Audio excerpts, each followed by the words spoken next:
বৰপেটা ৰোডত বজন পৰিমাণৰ ড্ৰাগছৰ সৈতে আটক 2 দৈত্যসহ ড্ৰাগছ সৰবৰাহকাৰী। নিষিদ্ধ ড্ৰাগছৰ বিৰুদ্ধে বৰপেটা ৰোড আৰক্ষীৰ ধাৰাবাহিক অভিযান। আজি বৰপেটা ৰোড থানাৰ ভাৰপ্ৰাপ্ত আৰক্ষীৰ বিষয়া শ্যামলজ্যোতি শইকীয়াৰ নেতৃত্বত এটি আৰক্ষী দলে স্থানীয় ৰাজ্যৰ সহযোগত বজন পৰিমাণৰ ড্ৰাগছৰ সৈতে নিজামুদ্দিন আৰু জিয়াৰুল ইছলাম নামৰ 2 দৈত্যসহ ড্ৰাগছ সৰবৰাহকাৰীক আটক কৰিবলৈ সক্ষম হৈছে। ধৃত ড্ৰাগছ সৰবৰাহকাৰী মিয়াজ উদ্দিনৰ ঘৰ বৰপেটা ৰোডৰ মণিপুৰ গাঁও আৰু জিয়াৰুল ইছলামৰ ঘৰ উত্তৰ আঠিয়াবাৰীত। মিয়াজ উদ্দিন আৰু জিয়াৰুল ইছলাম নামৰ যুৱক দুজনে বৰপেটা ৰোডৰ মণিপুৰ স্থিত নিজ বাসগৃহৰ পৰাই চলাই আহিছিল ৰমমীয়া ড্ৰাগছৰ বেহা। যুৱকজনৰ প্ৰতি ৰাইজৰ সন্দেহ হোৱাত বৰপেটা আৰক্ষীক খবৰ দিয়া ঘটনাস্থলীত বৰপেটা ৰোড আৰক্ষী উপস্থিত হৈ ৰাইজৰ সহযোগত ড্ৰাগছ সৰবৰাহকাৰী দুজনক আটক কৰিবলৈ সক্ষম হয়।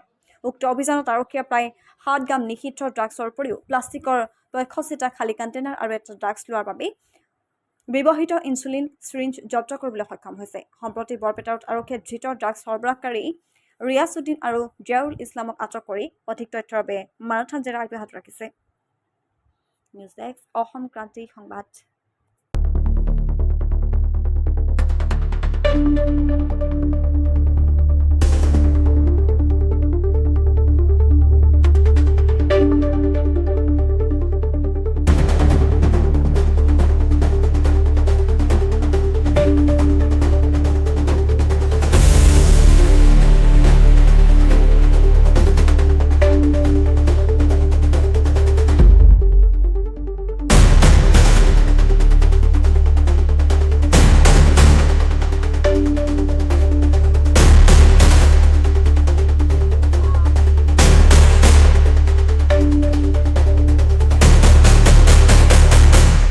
বিহিতি ব্যৱস্থা ল'ব লাগে।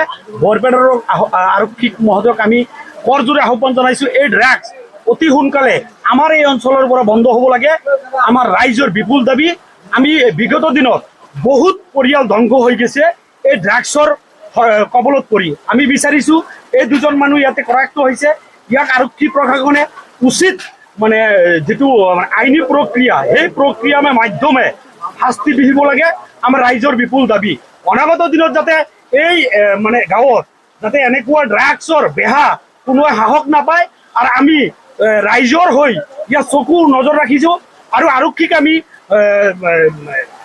আৰক্ষীকো আমি আহ্বান জনাম, আপোনালোকে যাতে আমাৰ যিখিনি দায়িত্ব, আপোনালোকে এই দায়িত্বখিনি আপোনালোকেও যাতে সুচাৰুৰূপে পালন কৰে আৰু আহি যদি কৰায়ত্ব কৰে, সেইখিনি আমি দাবী জনাইছোঁ ৰাইজৰ তৰফৰ পৰা। মণিপুৰ, বৰপেটা ৰোড মণিপুৰ 7 গ্ৰাম ড্ৰাগছ ধৰা বুলি আমি ইতিমধ্যে শুনা পালোঁ। 2জন ল'ৰা বুলি ধৰা বুলি আমি শুনা পালোঁ। ল'ৰাজনৰ নাম জেহৰিল বুলি শুনা পালোঁ। মিয়াজুদ্দিন আৰু জেহৰিল বুলি শুনা পালোঁ। আইনী প্ৰক্ৰিয়া হিচাপে যিখিনি শাস্তি, সেইখিনি শাস্তি হ'ব লাগে। আৰু এই ড্ৰাগছৰ কবলত পৰি বহুত পৰিয়াল ইতিমধ্যে ধ্বংস হৈ গৈছে। আমি বিচাৰিছোঁ, আমাৰ ৰাইজৰ বিপুল দাবী, আৰু আমি ৰাইজে বিচাৰিছোঁ উপযুক্ত শাস্তি হ'ব লাগে। আমাৰ মণিপুৰ গাঁৱত ড্ৰাগছ সৈতে 2টা ল'ৰা ধৰা পৰিছে, এই বিজনেছ কৰে। ইয়াক উপযুক্ত শাস্তি দিব লাগে। আমাৰ এই ড্ৰাগছৰ হেৰিত যুৱ প্ৰজন্মকেইটা ইমান বেয়া হৈ আছে, অধপতনলৈ যাই আছে, কিন্তু ইমান দিনে আমি ধৰিব পৰা নাই। আজি যদি ধৰিব পাৰিছোঁ, আইনত উচিত শিক্ষা দিয়ক। আমি 2টা ল'ৰা নাম, এটাৰ নাম হ'ল মিয়াজুদ্দিন আৰু এটাৰ নাম হ'ল জহিৰুল ইছলাম। জহিৰুল ইছলামটো উত্তৰ আঠিয়াবাৰীৰ আৰু মিয়াজুদ্দিনটো আমাৰ মণিপুৰ গাঁও। ড্ৰাগছ 15টামান কণ্টেইনাৰ আছে।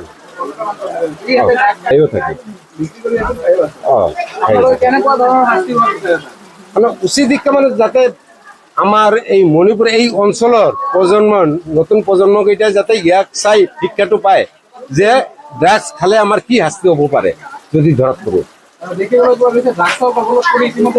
বহু মানুহ একেবাৰে ধ্বংস হৈ গৈছে।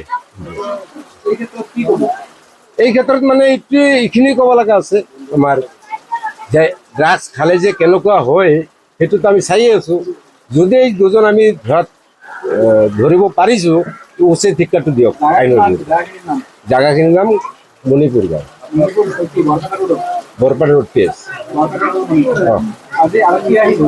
আৰক্ষী আহি বা আমাৰ গাঁৱৰ মানুহে ধৰি দিছোঁ, আৰক্ষীক খবৰ দিয়া হৈছে। ধৰাৰ পিছত আৰক্ষী আহি তদন্ত কৰি বস্তুকেইটা ওলাই ল'ৰা দুটাক লৈ কণ্টেইনাৰ লৈ যায় ঘৰৰ পৰাই বিক্ৰী কৰে